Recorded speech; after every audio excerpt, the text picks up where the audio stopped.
Bonjour, on se retrouve aujourd'hui pour de nouveau parler d'un Schmidt Rubin. Je ne vais pas refaire tout l'historique de ce magnifique fusil suisse, car j'avais déjà fait une vidéo et sur le fusil et sur le mousqueton que vous trouverez également en description. Mais la commanderie de Navarre m'a gentiment prêté ce magnifique exemplaire. Et comme j'avais fait très peu de tirs avec ce gendarme, je me suis dit c'était l'occasion de l'essayer, de voir un peu ce que ça donne en cible.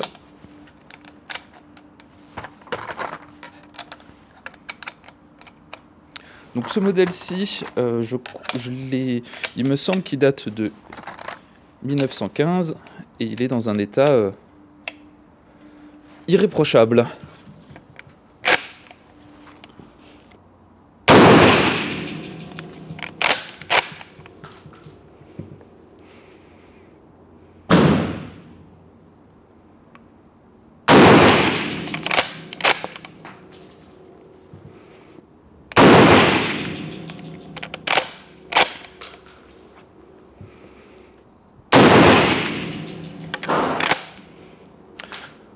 Le recul est assez franc, mais c'est pas désagréable. Et les Schmidt Rubin, ça fait partie des armes que j'ai très peu utilisées parce qu'elles sont relativement...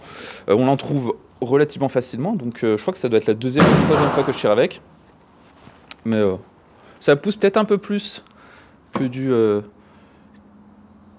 du 308. Je vais essayer debout, peut-être ça amortira un peu plus. Et on va voir ce que ça donne également en cible à 50 mètres pour commencer. Je verrai si j'ai l'occasion de l'essayer un peu plus loin.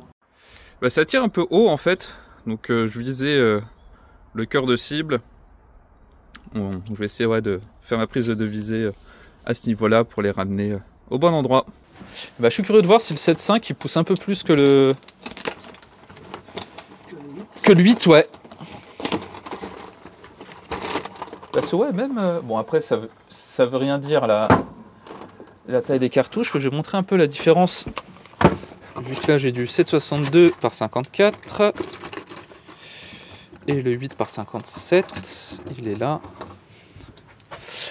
Donc si la caméra fait le bon focus, nous avons le 8 mm, le 7,62 par 54, donc la munition du Mosin, et qui est un peu plus grosse, le 7,5 par 55 suisse. Là, l'entrée des cartouches dans le chargeur, c'est encore le niveau supérieur par rapport au carabineur 98. C'est vraiment du beurre. Par contre, je pense, peut-être parce que j'ai plus l'habitude des culasses normales, que je serai plus rapide avec une culasse Mauser qu'avec la culasse rectiligne du Schmidt.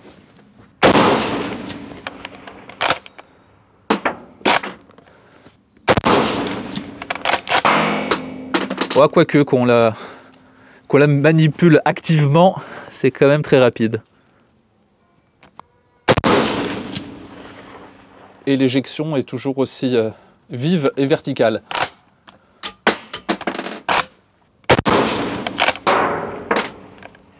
Non, ça c'est de très belles armes. Même si je préfère quand même les culasses standards, que je trouve plus agréable à manipuler, c'est mécaniquement ce sont des pièces magnifiques et je montrerai comment on le démonte parce qu'il va falloir que je le nettoie à un moment. C'est vraiment ça a été fabriqué avec de l'acier et de l'usinage de très haute qualité.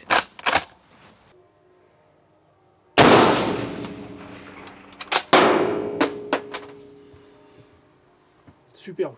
La détente vraiment... Ouais, ça n'a rien à voir avec les autres. Pas, ça accroche pas, il y a une légère bossette. C'est vraiment génial. Limite, il pousse plus que le carabineur, j'ai l'impression. C'est possible. C'est possible.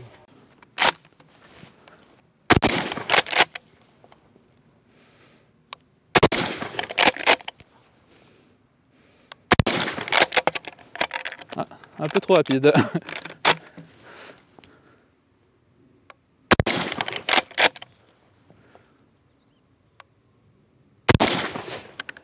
En effet, ça permet de tirer vite. Par contre, là où je me suis planté, c'est que j'ai pas suffisamment tiré la culasse sur la 4e, je crois. D'où le fait qu'elle s'est pas très bien insérée.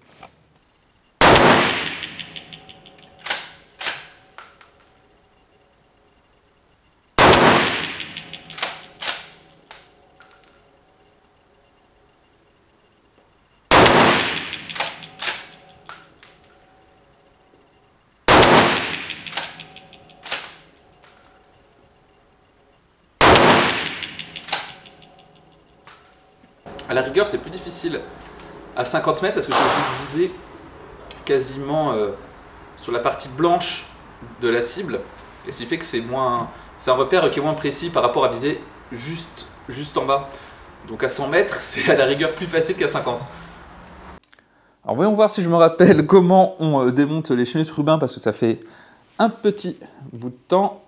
Et vu que c'est sa dernière session de tir, je vais le nettoyer et le ranger avant de le rendre. Bien sûr, on va vérifier qu'il n'y a rien dans la chambre. Il faut tirer un peu violemment pour retirer la culasse, mais c'est normal. Donc, je retirerai le chargeur pour que ce soit plus simple. D'ailleurs, j'en profite.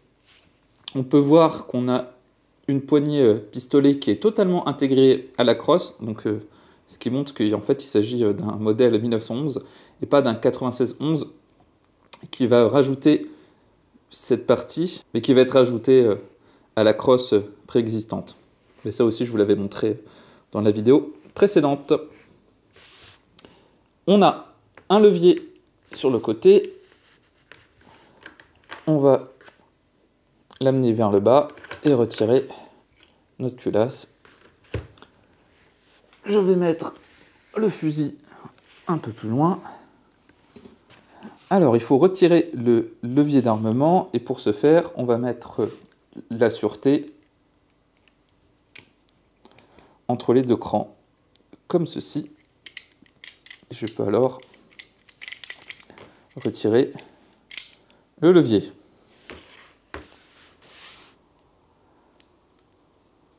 Alors, ensuite, je relâche la sûreté. Je dévisse tout ça. Là, j'ai la partie avec les tenons et la came.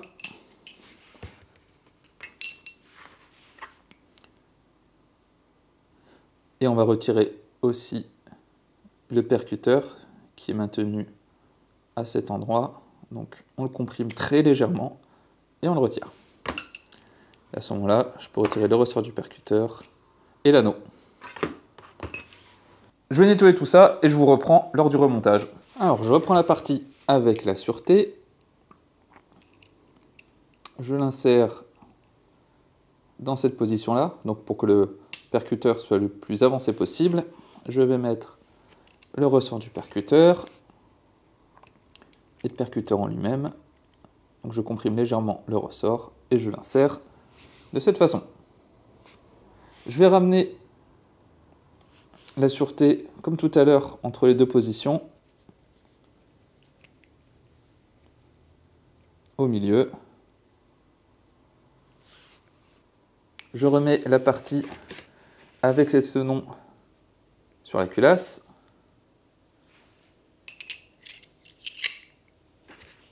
Et je vais revisser le tout.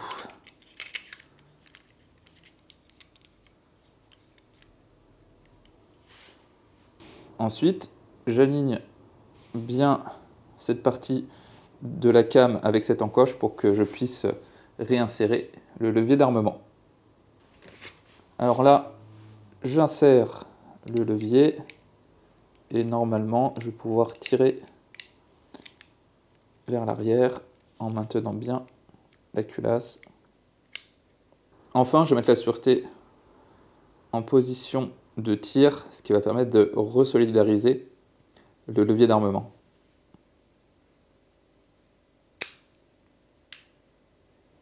Je vais remettre ensuite la culasse dans le fusil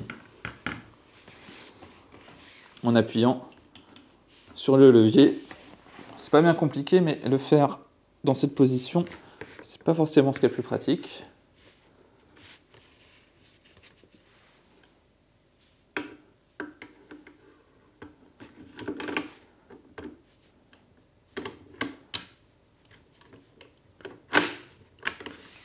et je vais pouvoir remettre le chargeur à sa place.